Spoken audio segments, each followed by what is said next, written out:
너무 좋아. 계속 찬양해. 주품에 안 하고 기대거든요. 주품에. 주품에 하고 예배 시작하겠습니다. 네.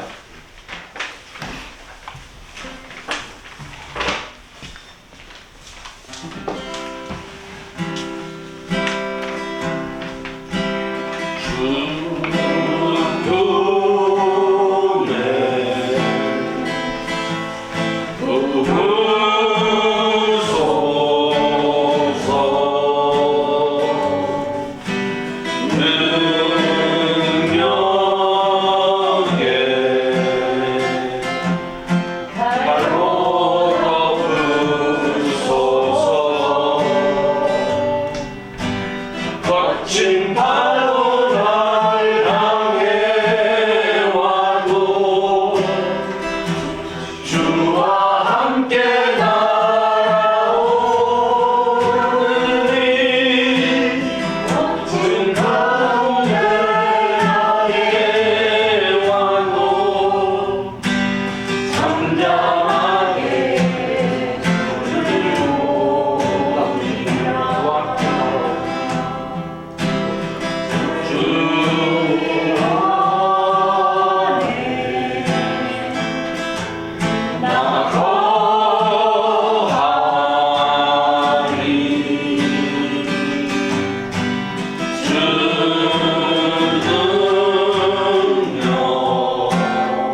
인내성 때가 참에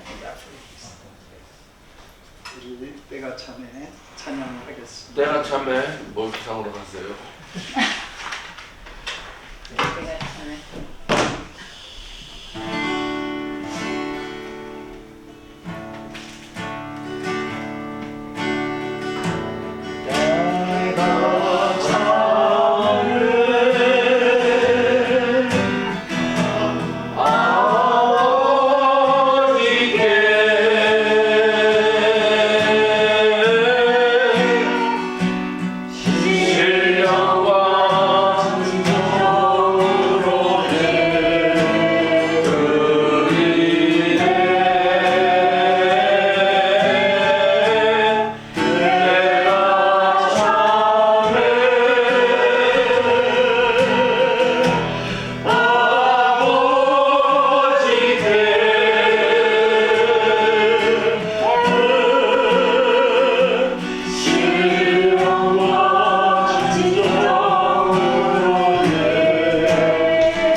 사도신경으로 우리의 신앙을 하나님께 고백하겠습니다. 전능하사 천지를 만드신 하나님의 아버지를 내가 믿사오며 그의 아들 우주 예수 그리스도를 믿사옵니다. 이는 성령으로 하사 동정녀 마리아에 계시고 본디오 빌라도에게 벌을 받사 십자가에 못 박혀 죽으시고 장사한 지 4월 만에 죽은 자 가운데서 살아나시며 여호사 전능하신 하나님 편에 앉아 계시다가 저리로서 산 자와 죽은 자를 시집하러 오시리라. 성령을 믿사오며 거룩한 공예와 성령과 서로 교통하는 것과 죄를 사하여 주시는 것과 몸이 다시 사는 것을 영원히 사는 것을 믿사옵나이다. 아멘. 찬송가 70장 피난처였습니다. 같이 찬양하겠습니다.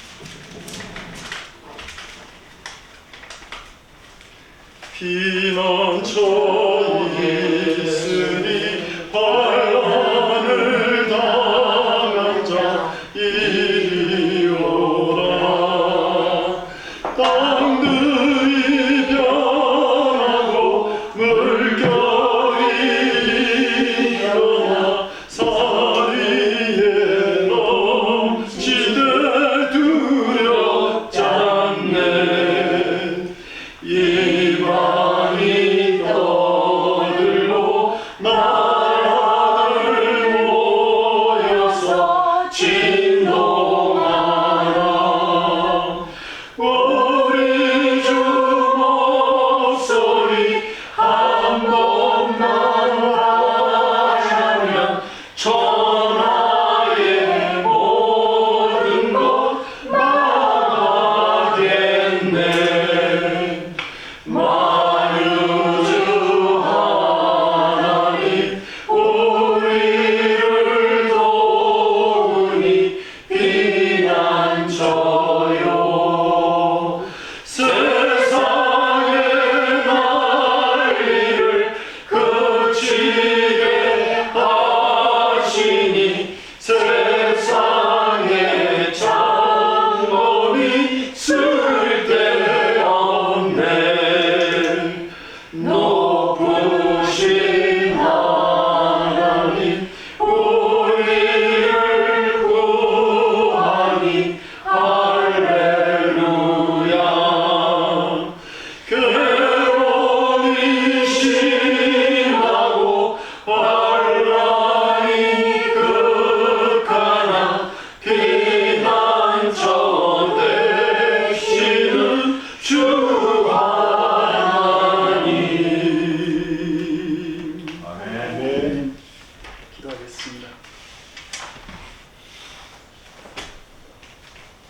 우리를 사랑하신 하나님, 오늘 저희는 그동안 예배 드리던 교회에서 벗어나 자연 속에 있는 이 공간에서 하나님께 예배를 올려드립니다. 저희를 사랑하여 주셔서 하나님의 아름다운 자연 속에서 담대하게 신앙을 무장할 수 있게 하시고 마음을 단련시킬 수 있는 새로운 마음을 주시는 귀한 수련을 허락하여 주셔서 하나님께 감사를 드립니다. 이곳에서 함께 지내는 동안 성도들이 서로를 위해 배려하고 봉사하며 희생하는 아름다운 모습을 보게 하시고 겸손한 마음으로 서로를 섬기는 주님의 마음을 서로에게 나타내게 하여 주신 것 또한 감사드립니다. 마음껏 웃고 떠들고 쉬게 하시면서 우리가 서로를 존경하고 서로에 대해서 아낌없이 사랑을 줄 수 있는 복된 시간 허락하여 주신 그 하나님, 그 시간을 인도하신 하나님께 더욱더 감사드립니다. 이 자연 속에서 우리에게 쉼과 회복을 주신 그 하나님의 은혜를 기뻐하면서 우리가 이곳을 떠나가자 합니다. 자연과 성도들과의 교제를 통해 하나님께서 허락하신 새로운 힘과 능력을 가지고 이 세상을 향해 나아가게 하셔서 날마다 주님과 동행하게 하시며 세상을 이기는 축복된 삶을 살아가는 당신의 사랑하는 자녀들로 하나님 세워주시옵소서. 성도들에게 늘 푸른 교회를 더욱 사랑하는 마음을 주셔서 넉넉히 이 늘 푸른 교회를 통해서 주님의 뜻을 나타내고 주어진 사명과 일들을 기쁨으로 넘치게 감당하는 교회로 주님 이 늘 푸른 교회를 세워주시옵소서. 이 수련을 위해서 기도와 땀으로 수고한 성김이 모임과 순서를 맡아 수고해 주신 분들에게도 주님의 넘치는 사랑과 은총을 더하여 주셨기를 바라오며 또한 이 모든 순서를 마치고 각자의 삶으로 돌아가는 그 길에도 하나님께서 안전하게 운전하여 도착할 수 있도록 동행하여 주시옵소서. 수련회를 진행하는 동안 모든 순서 위에 함께 하셔서 아무런 사고 없이 은혜로 이 수련회를 마치게 하신 우리 주 예수 그리스도를 받들어 간절히 기도드리옵나이다. 아멘. 오늘 우리에게 주신 하나님 말씀 같이 봅니다. 창세기 2장 2절에서 3절 말씀.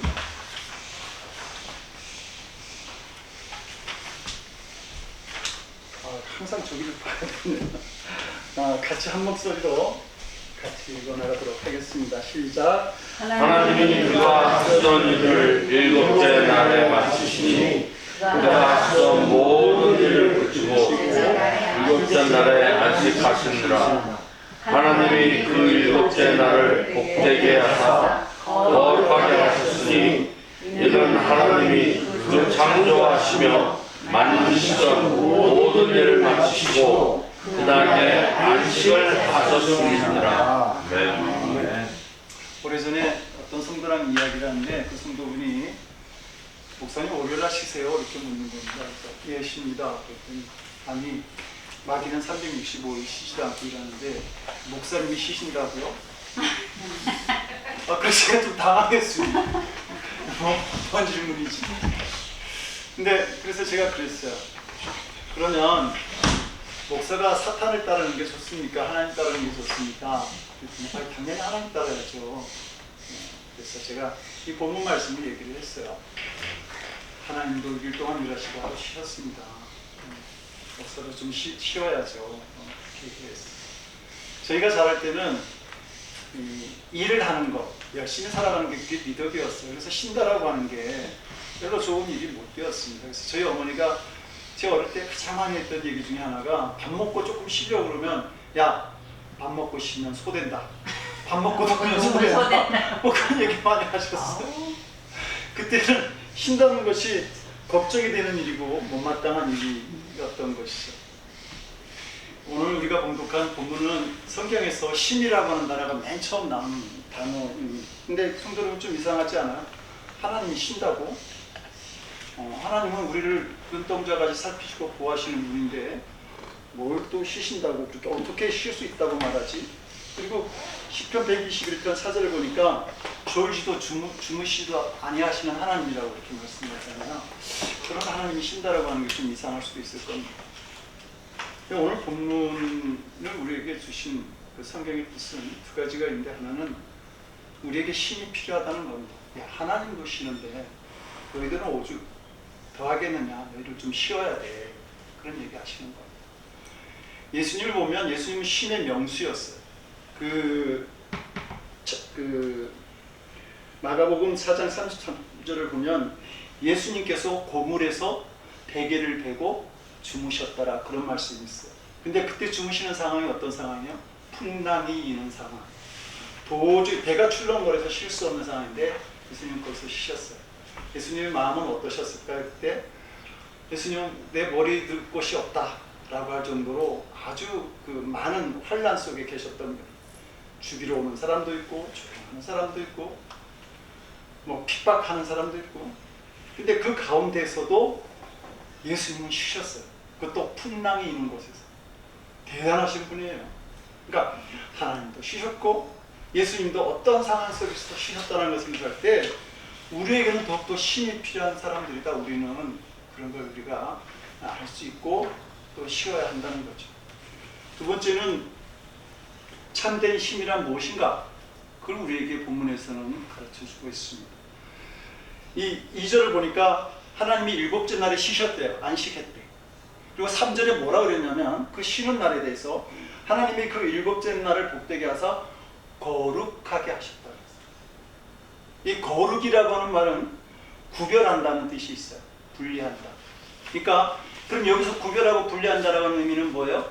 세상의 신과 다르게 분리된 신이다라고 하는 의미가 있습니다. 그러니까 세상의 원칙과 세상의 법칙을 따르지 않는 우리 신앙인들이 가지는 신의 원리가 있다. 그걸 말씀해 주시는 겁니다. 지난주 월요일이 레이버데이였잖아요. 근데 그거는 우리들의 삶의 인간적인 개념에서 나오는 레이버데이예요. 노동을 했으니까 육체가 쉬어야 된다라고 하는 의미에서의 그 레이버데이죠. 쉼의 개념이죠. 세상적인 어떤 개념입니다.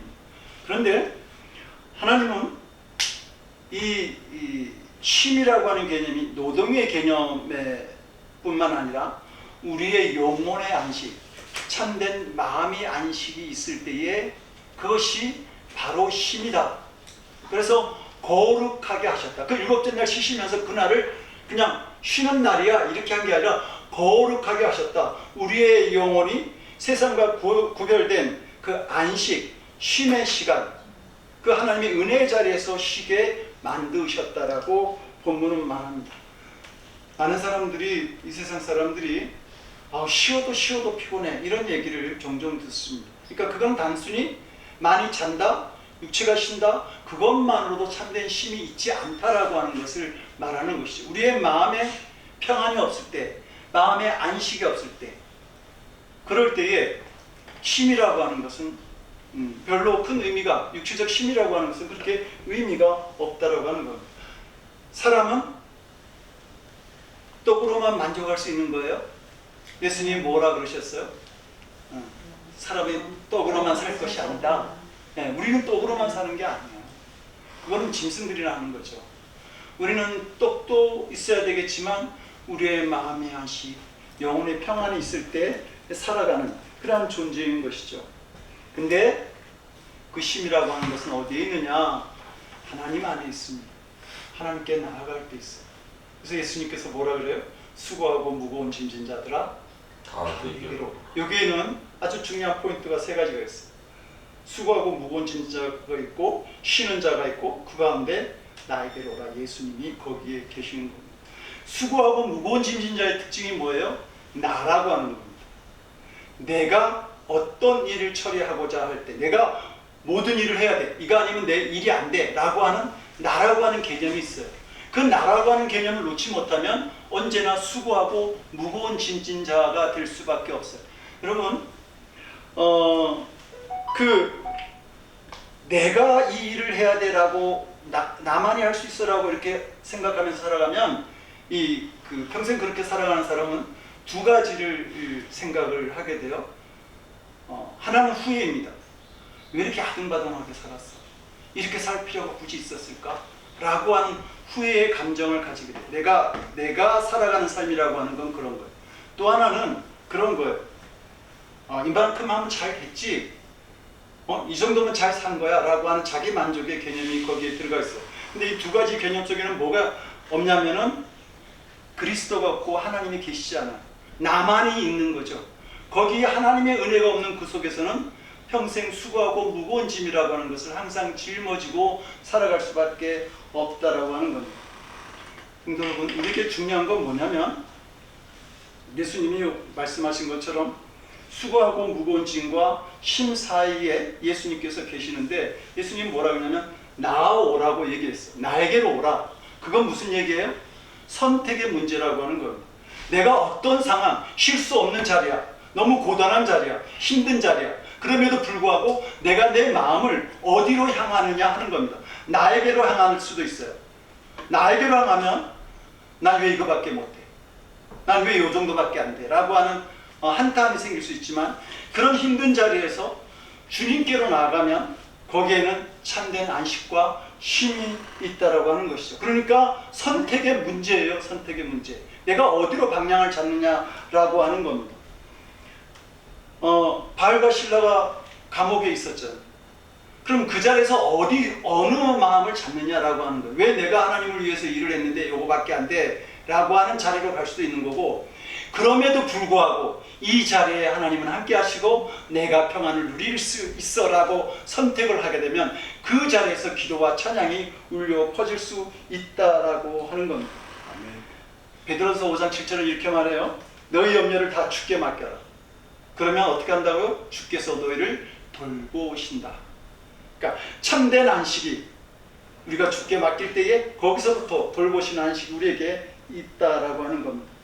그래서 예수님께서 말씀하시는 거예요. 수고하고 무거운 짐 따라 다 내게로 오라. 그럼 내가 너희를 편히 쉬게 하겠다. 쉼의 평안과 쉼의 제공자는 그리스도라고 말씀하는 겁니다. 제가 오늘 그 주보에 어거스틴의 그 이야기를 제가 썼어요. 어거스틴이 굉장히 잘 나갔던 사람이고, 뭐 세상에서 누릴 거 다 누렸던 사람이에요.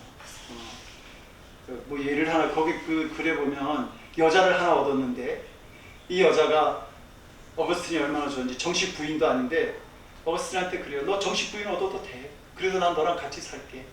뭐 이런 세상의 오락, 명예, 권력, 돈 다 가지고 있던 사람. 근데 그가 그런 걸 다 누렸음에도 불구하고 참된 안식을 얻지를 못해서 고민하다가 그가 그리스도를 발견하게 되죠. 그러면서 그가 고백하는 게 그거잖아요. 오 주님, 당신께서 우리를 지으셨으므로 그 얘기는 뭐예요? 우리를 가장 잘 아신다는 거예요. 당신께서 우리를 지으셨으므로 우리가 당신 안에서 안식할 때까지 우리의 영혼은 안식이 없나요? 우리를 가장 잘 아시는 하나님 품에 안길 때, 주 품에 안길 때에 비로소 거기 참된 안식이 있다라고 말하고 있는 겁니다. 민수기 10장 33절을 보니까 이렇게 말해요. 그들이 여호와의 산에서 떠나 3일 길을 갈 때에 여호와의 언약궤가 그 3일 길에 앞서가며 그들의 쉴 곳을 찾았고. 누가 찾았다고요? 언약궤가 찾았고. 즉 언약궤는 어떤 뜻이에요? 하나님의 임재의 상징이 있는 것이 언약궤. 구름 기둥과 불 기둥이 언약궤에 항상 있었죠.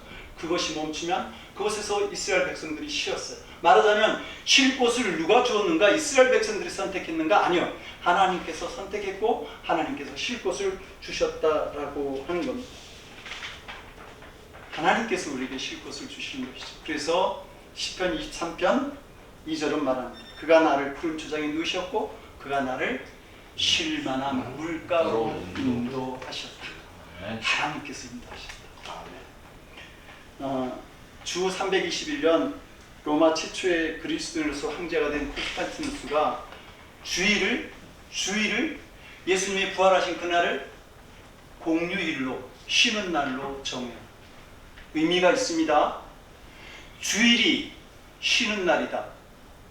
그것은 쉼의 개념을 정확하게 알 때에 그 날을, 주일을 쉬는 날로 정할 수 있는 거예요. 무슨 말이죠? 우리의 영혼이 참된 안식을 얻을 때에 비로소 쉬는 날이 될 수 있다. 그런 의미에서 주일을, 주님의 날을 쉬는 날로 이 콘스탄티누스 황제, 최초의 로마 황제 중에 최초의 기독교인이 된 그 콘스탄티누스 황제가 그렇게 정한 것입니다. 여러분, 주님 앞에 나가는 것, 내 마음이 주께 있는 것, 그것이 참된 안식임을 알아야 합니다. 그래서 원래 홀리데이는 휴일이잖아요. 휴일, 홀리데이. 그 말이 홀리, 거룩한 홀리데이에서 시작되었습니다. 거룩한 날에서 휴일이라고 하는 단어가 나온 거예요. 말하자면 거룩하게 구별된 하나님 품에 안기는 그 쉬는 시간이 참된 안식 휴일이 된다라고 그렇게 생각했던 것이죠. 성도 여러분, 우리 2박 3일 수련회 가셨습니다. 솔직히 너무 보기 좋았습니다. 정말 신이 여기에 있었던 것 같아요. 성도들의 아름다운 교제, 그 사랑, 그 웃음, 그 속에서 참된 쉼을 저는 발견을 했습니다. 아, 이게 쉬는 것이구나. 이게 주님의 사랑 안에서 나는 교제, 여기에 쉼이 있었구나. 저는 이 참된 쉼이, 하나님 안에서 누리는 이 참된 쉼이 이 세상에 나가서도 계속 주님 안에서 누리는 쉼이 여러분들에게 있기를 원합니다. 그리고 그 참된 쉼이 진정한 평안을 가져다 주고 세상을 이기고 하나님이 기뻐하시는 삶의 자리에 항상 여러분들을 인도할 줄로 믿습니다. 네. 귀한 쉼이 여러분들과 항상 함께하기를 간절히 기도합니다. 기도하시겠습니다. 참된 안식의 주인이 되시는 하나님, 수련을 통해서